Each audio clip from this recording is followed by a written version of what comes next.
오늘은 영상섭의 소설 두파산 위기 부분 되겠습니다.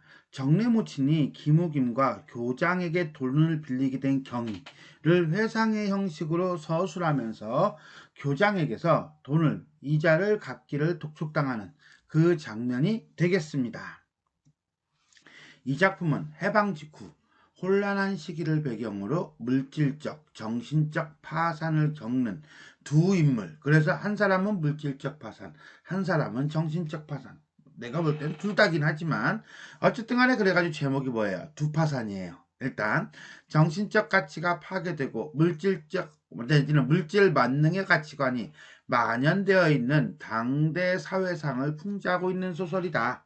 작가는 이 두 여인을 일방적으로 한쪽이 착한 사람, 한쪽이 나쁜 사람이라고 이렇게 부정하거나 비난하기보다는 두 여인이 왜 이러한 상황에 빠지게 되었는지 심리적인 측면과 사회적인 정황을 균형된 시각으로 보여줌으로써 독자들이 이들의 파산에 대해 사실적이고 깊이 있는 인식을 하도록 유도하고 있습니다. 또한 그들을 파산하게 이르게 만든 당시 사회의 구조적 모순이야말로 비판받아야 할 궁극적인 대상임을 암시하고 있습니다. 그러나 정례부친이 매일 요 구멍가게에서 돈을 얻어다 쓰는 것만도 못할 일이라고 작년 겨울에 들어서 마지막 남은 땅떼기를 그야 예전과는 달라서 3,7제인데다가 세금이니 비료니 하고 부담이 얽매이니까 그렇겠지만 하여간에 아버지 전장으로 물려받은 것에 마지막으로 남은 것을 팔아가지고 전례 없는 눈이라고 하여 강설 눈이 내린다 스노우죠. 서울 시내에서 전차가 사흘 못 통할 동안에 택시를 부리면 땅 짚고 기기라고 하여 땅 짚고 기기? 매우 쉽다 이거죠. 누워서 떡 먹는 거예요. 하이어를 한 대 사들여 놓고 택시를 부려보았던 것이지만 하이어? 이건 또 뭐야? 일종의 렌트예요. 그죠? 임대한 거죠. 이것이 사흘들이로 말썽을 부려 고장이여 수선이여 하고 나중에는 이 상점의 돈까지 하루만 돌려라 이틀만 참아라 하고 10,000원, 20,000원 빼내가지고는 시치미를 딱 떼기 시작하니 이거 생활비를 마련하려고서나 이거지 전빵 소위 요즘으로 문방구를 차린 건데 이게 여기서 빠져나가고 저기서 빠져나가네요. 그죠? 결국은 타격이 의외로 큰 것이다. 자, 이 정례 아버지가 이래 해버리니까 오김이 입장에서는 어때요? 돈이 안 남네? 이렇게 되는 거예요.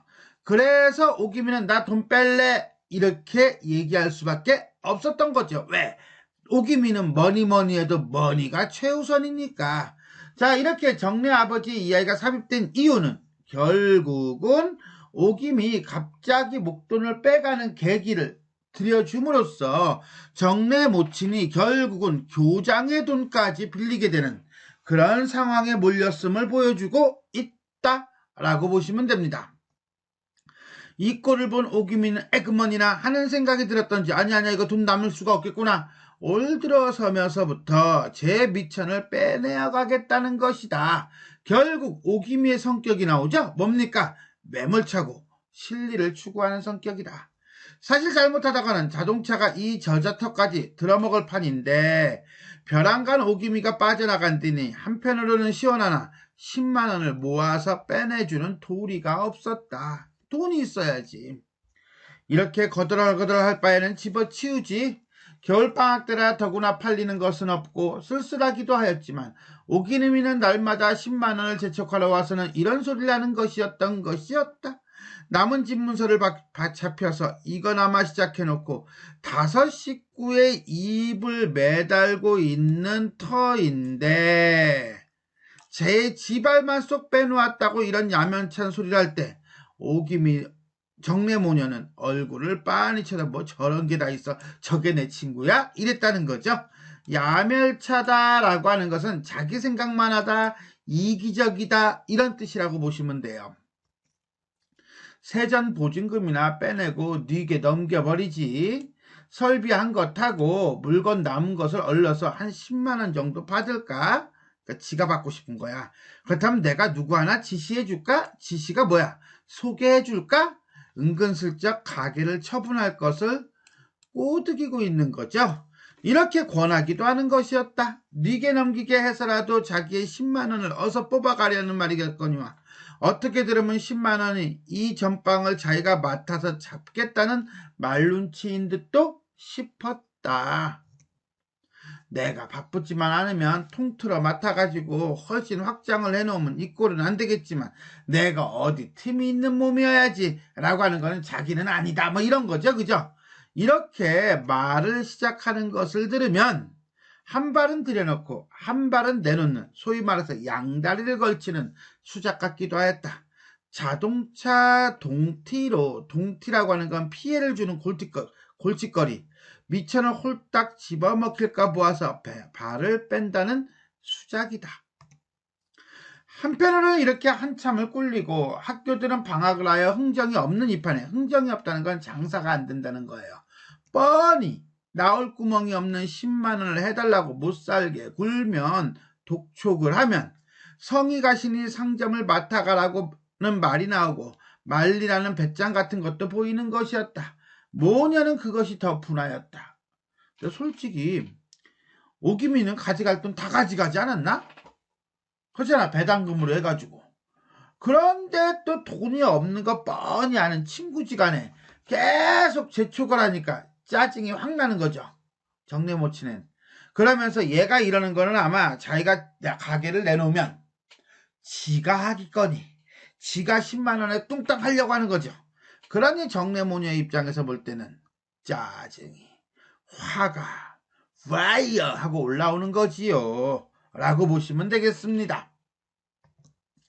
저희 자수로는 자수라는 것은 혼자 힘으로는 엄두도 안 나고 남이 해놓으니까 된 듯도 싶어서 한마디로 지 힘으로는 자신 없고 그 다음에 이렇게 가게가 만들어지니까 남의 떡이 커 보인다고 지가 하고 싶어서 솔개미가 까치집 채어들듯이 솔개미는 누구야? 오기미죠. 까치집은 뭐야? 정내모친의 가게겠죠. 그럼 까치는 누구야? 정내모친이죠. 채어들듯이 꿀떡하듯이 이건 아마 뺏어가지고 저희 판을 만들어 보겠다는 것이지만 첫째, 이런 좋은 가게 자리를 내놓을 리가 있겠어? 누구보다도 정내가 빠르르르 떨었다. 매사가 그렇지 될성 부르니까 뺏어 차고 앉았지. 거덜거덜하면 누가 눈이나 떠본다든. 정내모치는 코웃음을 치기만 하였다. 택도 없는 소리 라고 하였다. 하여간 이렇게 쫄리기는 반달쯤 하다가 급기야 8만원 보증금의 영수증을 오기미에게 담보로 내주고 출자금 10만원은 1할 오픈변에 빚으로 돌려매고 말았다. 결국은 출돈 다 주고 그렇죠. 빚이죠. 오기미로서는 매달 2할 배당 20% 맛도 잊을 수는 없었으나 이왕 상점을 자기 손으로 못 휘두를 바에는 차라리 이 편이 든든하였던 것이다 라고 하는 거 보니까 이렇게 어쨌거나 간에 지돈을 받아내면서도 다시 한번 계산을 하는 거죠. 어느 게 나한테 유리할까? 매달 배당을 받는 게 유리할까? 아니야, 이렇게 돈을 일부를 받고서나 회수하고 이자를 받는 게 유리할까? 이런 거죠. 상당히 계산적이고 치밀하다는 것을 알 수가 있어요. 그리고 정내모치는 오기미가 가끔 들러서 알게 된, 즉 오기미가 소개한 교장 선생님의 돈 5만 원을 또 와우, 너무 심한 거 아니야? 계약 초부터 찌부러져 가던 상점에 만회책이라는 건 만회할 방법을 다시 세웠던 것이다. 한마디로 비투를 하는 거죠? 빚내서 투자하는 거예요. 그러나 땅떼기는 자동차 바람에 날려버렸고 자동차는 수선비로 녹여버리고 나니 한마디로 말해서 본전도 못 뽑고마니 상점에서 흘러간 7, 8만 원이라는 돈을 고스란히 떼어버렸고 그 보충으로 짊어진 것이 교장의 빚 5만 원이었던 것이었다. 결국은 교장 선생에게 빚을 지게 된 이유가 이거였네요. 그리고 보면 정내모친이 운영을 못해서라든가 정내모친이 딴 주머니를 차서라든가 이래가지고서나 망했다라고 하면 억울하지도 않겠네. 근데 이거는 그게 아니잖아. 할 건 다 했는데 외부 다른 주변 환경 때문에 완전히 그냥 녹아난 거죠. 점점 더 심해가는 물가의 인플레이션이죠. 뜯어먹고는 살아야겠고 생활은 해야겠고 내남 없이 너나 나나 모두 마찬가지로 종이 한 장, 연필 한 자루라도 덜 사겠지. 더 팔리지는 않으니 매달 2자국, 3자국 이자만 꺼가기도 극난이었다. 그러니까 이게 먹고 살려고 시작한 건데 이자 갚는 용도가 돼버렸네요. 그리고 보니 자연 좋지 못한 감정으로 헤어진 오기미한테 보낼 이자가 1달, 2달 밀리기 시작했던 것이었다. 그러면 이자가 또 이자를 낳겠죠. 8만원 증서가 집문서만큼 믿음직 못하다고 기어이 1할 오픈으로 때를 써서 지멋대로 넣어놓은 것이 더욱 얄미워서 어디 네가 그 이자 긁어가다가 먹나 내가 안 내고 100이나 해보자 하는 배심도 배짱도 없지는 않았다.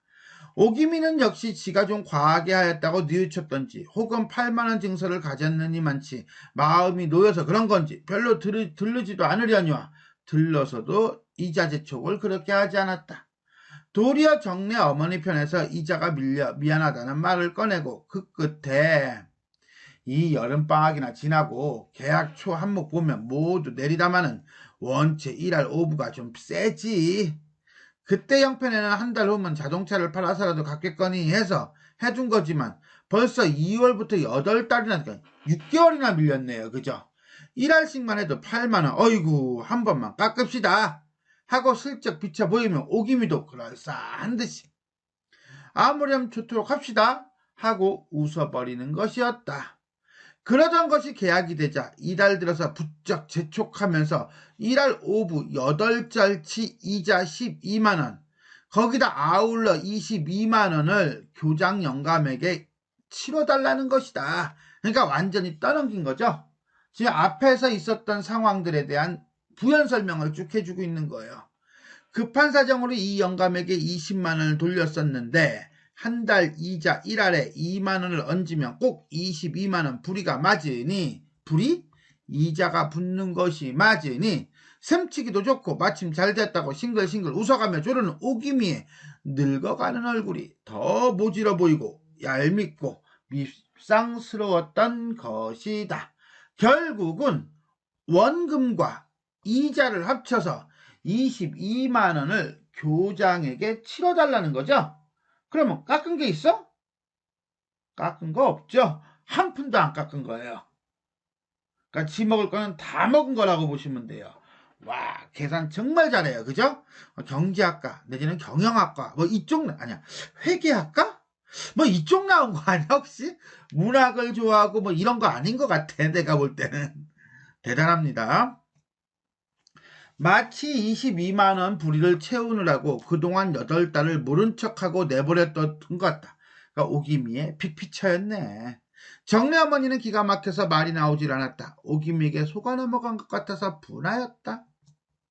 그러나 분한 것은 고사하고 이러다가는 이 구멍가게나마 들어먹고 집 한 채 남은 것마저 까부러지지 않을까봐 까부러져? 다 써버리진 않을까 생각을 곰곰이 하면 가슴이 덜컥 내려앉는 것이다. 소학교 때부터 한반에서 콧물 흘리며 같이 자랐고 동경에 가서 여자대학을 다닐 때도 함께 고생하던 오기입니다. 어릴 때부터 친구네요. 이런 걸 우리는 뭐라고 합니까? 4글자로 중마고. 더구나 지가 내놓은 10만원은 한 푼 깔쭉도 안 내고 20만원 가까운 돈을 벌어주었으니 아무리 눈에 돈독이 들었기로서니 제가 설마 내게 1할 오픈 이자를 다 받으려 하겠는가? 설마 다 받겠어? 중마고 오고 지 돈은 다 챙겨갔는데? 라는 마음이 솔직히 있기는 있었다는 거죠. 그런데 뒤통수 맞은 거죠. 믿는 도끼에 발등 찍힌 거죠. 한갑절 얹어서 16만원쯤 해주면 되려니 하는 속셈만 치고 있던 자기가 어리석다고 혼자 어이가 없어 헛웃음을 짓고 말았다. 그런 15, 16만원이기로 한꺼번에 빼내는 수는 없으니 이번에는 이자 6만원만 마감하고 본전은 5만원씩 2번에 갚자는 나름의 생각이었다. 누가 정내 못 치니. 근데 지금 상황 보니까 택도 없지요. 뭐 깎기는 뭘 깎어. 대려 댐팽 쓰고 가게까지 뺏기게 생겼구만. 집안 식구는 조밥에 새우젓 꽁댕이로 우겨 넣더라도 조밥이라는 건 좁쌀밥이에요. 자, 새우젓 꽁댕이로 우겨 넣는다는 건 억지로 먹는다는 거예요. 결국 뭡니까? 거친 조밥에 새우 반찬을 먹는다는 거로 살림 규모를 줄인다는 거죠. 한마디로 뭐예요? 허리띠를 졸라맨다 할지라도 이렇게 되겠죠. 어떻든지 이 겨울방학이 돌아오기 전에 그 안 입고 온 오기미의 조건만이라도 끝을 내고야 말겠다고 이를 악무는 판인데 이렇게 둘러대고 보니 살겠다고 길을 쓰고 기어 올라가는 놈의 발목을 아래에서 붙들고 늘어지는 것 같아서 맥이 풀리고 사는 것이 귀찮게만 생각되는 것이었던 것이었다. 도대체 내가 뭐 하느라고 이 생 난리를 치면서 이 고생을 하고 있는 거야? 내가 왜 이 짓을 하고 있어야 돼? 라고 하는 회의감이 들었다는 거죠. 평생의 빚이라고는 모르고 지냈는데 펀펀히 일하지 않고 편안히 노는 남편만 바라볼 수가 없어서 시작한 노릇이라 은행에 30만원이 그대로 있고 오기미에게 22만원, 교장에게 5만원, 도합 57만원 빚을 어느 적 짊어지고 앉은 생각을 하면 밤에 잠이 안 오고 앞이 캄캄하여 양잿물이라도 먹고 싶은 요사이 정내 어머니이다. 자, 여기까지는 정내 모친이 오김과 교장에게 빚을 지게 된 이유, 연유를 회상의 형식으로 요약적으로 제시하였다라고 보시면 되겠네요. 자, 이제 현재로 넘어오네요. 과거 회상은 끝났어요. 하여간 제게 10만원 썼으면 썼지 그걸 못 받을까봐 선생님을 팔고 선생님들어 받아오라는 것이지만 내가 아무리 죽게 돼도 지게 떠먹히지는 않을 더니 염려 말라고 하세요. 정내 어머니는 화를 버럭 내었다. 해방덕에 빚놀이 고리대금업을 시작해서 돈 100만원이나 착실히 잡았고 깔려있는 것만도 100만원 이상이나 될 것이라는 소문인데 이 영감에게 20만원 빚을 쓰다니 말이 되는 소린가? 이거는 이 가게를 먹으려고 하는 수작일 거야. 못 받을까 애도 쓰이겠지만 12만원 별 이자를 본전으로 돌라매어 놓고 별리에 또 새끼 별리 손주 별리까지 우려먹자는 수단인 것이 한마디로 이자의 이자를 계속 불려나가겠다는 수단인 것이 뻔한 노릇인 것이다. 누구의 추측? 그렇죠. 정내 모친의 추측이죠.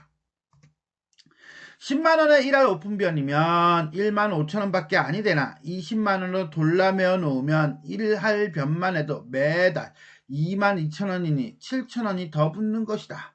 그야 내 돈 안 쓰는 거 쓰겠소. 깔려만 있고 회수가 안 되면 피차 돌려도 쓰는 것이지만 나 역시 한 곳에 20만원을 모으게 되면 오래 둘 수는 없으니까 자기도 여기저기 돌려 써야 된다는 거야. 이자는 계속 밀리지 돈은 안 들어오지 그거죠. 어떻게 하면 좋겠소? 라고 변명 아닌 변명을 하고 있는 거지요.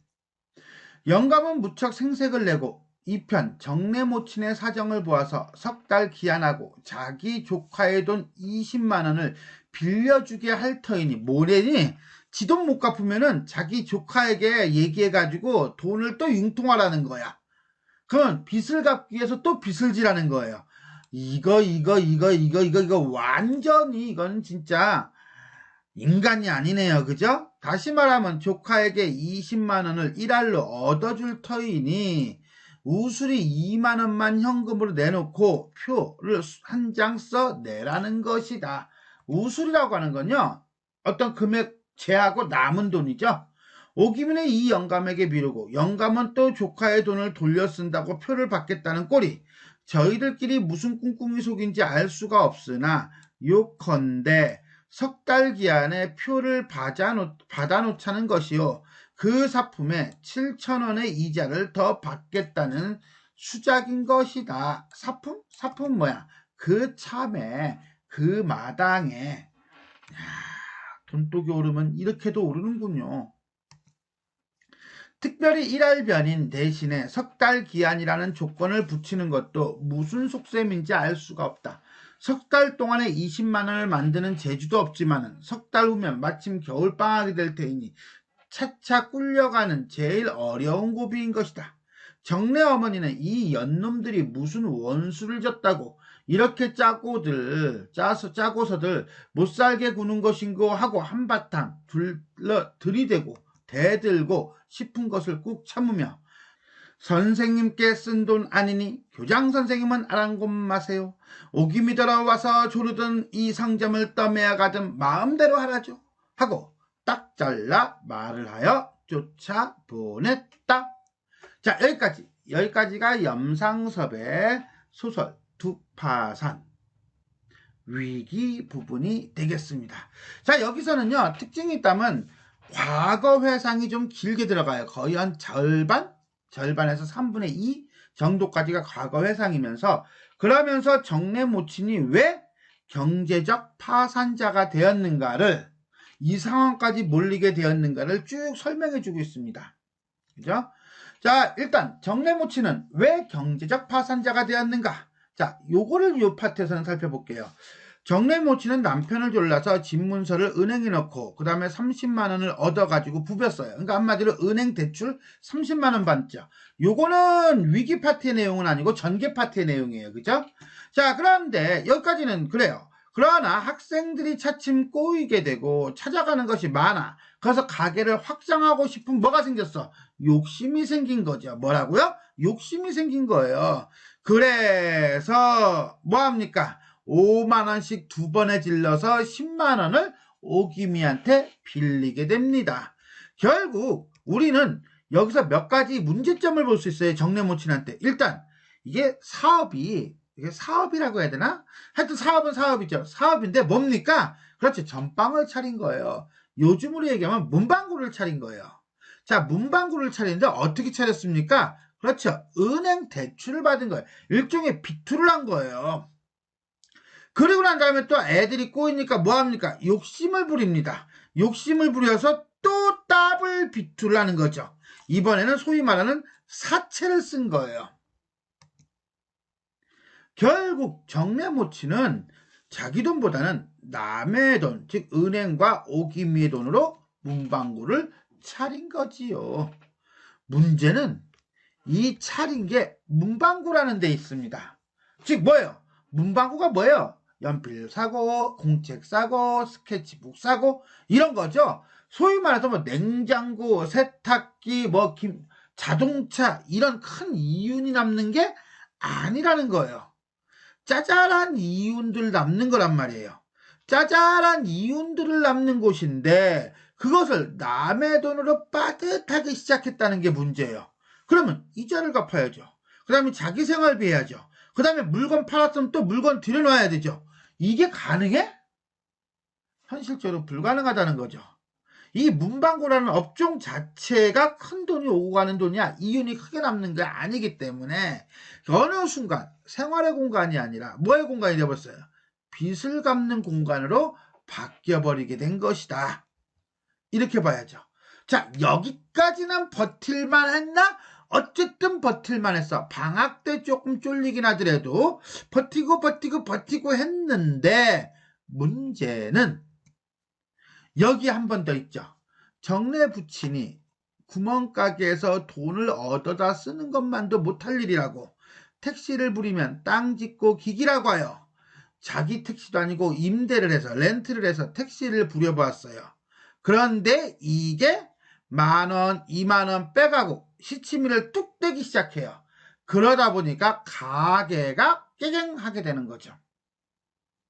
솔직히 정내 모친은 평생에 빚이라고는 모르고 지냈는데 내가 한 이유는 펀펀히 노는 남편만 바라볼 수가 없어서 시작한 것인데 이거는 돈에 빚에 그러니 밤에 잠도 안 오고 앞이 캄캄해서 양잿물이라도 먹고 싶다라고 죽고 싶다라고 얘기를 하는 겁니다. 결국 설상가상으로 정내 아버지가 돈 벌겠다고 택시를 임대하다가 망한 거는 완전히 몰리게 된 계기가 되죠. 그래서 이 은행 빚에 오기미 빚에 그 다음에 또 누구? 교장 선생의 빚까지 지게 된 겁니다. 이렇듯 정내 모친은 자신의 어떤 내재적인 요인, 성격적인 요인 이런 것이 아니라 외부 환경에 의해 경제적으로 파산할 수밖에 없는 상황에 몰리게 되었다라고 보시면 되겠습니다. 자, 이렇게 우리는 염상섭의 소설 두파산 위기 파트 정례모친이 김호김과 교장에게 돈을 빌리게 된 경위를 회상의 형식으로 서술하는 장면에 대해서 살펴보았습니다. 지금까지 내용이 도움이 되셨다면 좋아요와 구독 버튼 눌러주시고요. 알람 설정 부탁드리겠습니다. 수고하셨습니다.